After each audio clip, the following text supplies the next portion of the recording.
So here comes Cooper. He's the one on the, I don't know if it's your left, your right. I don't know how that's actually going to show. He's the black and white one. There you go. So Cooper was a bottle baby.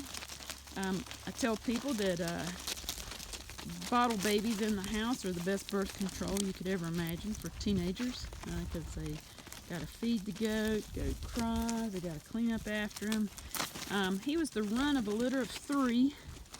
And we brought him home, and so he's sort of half dog-like and half goat-like. How old is he? I think he was born in 2013, 14. As he's gotten older, I think he's jealous. If a kid comes on my lot, he will butt them. So if I let a kid on my lot, I have to get Cooper he has to be put behind a fence, because he will headbutt him. He gets jealous. So let's see. So where I am, I'm in this, as I said, I was in Los Alamos.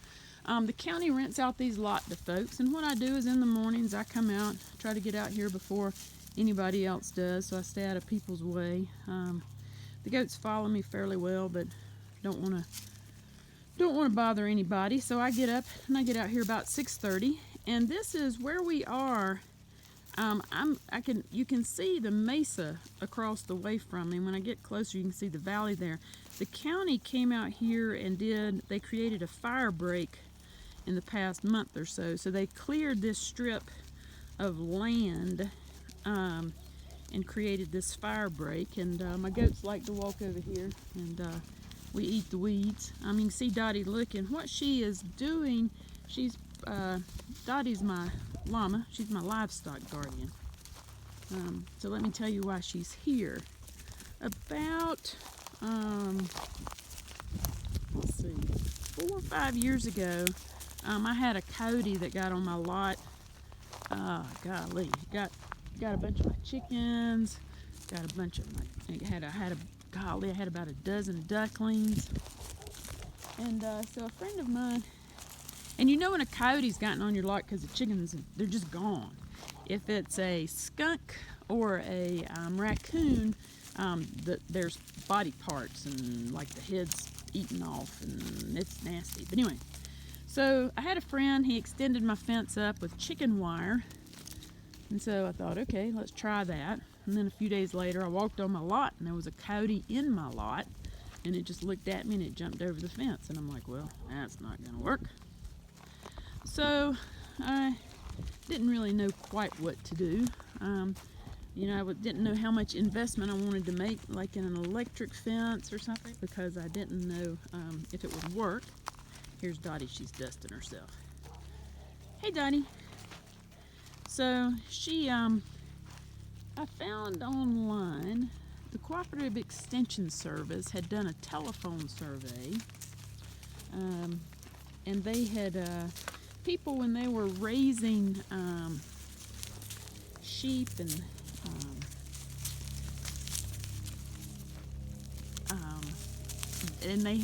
those folks decided they would like get some Angora or llamas to increase their wool business.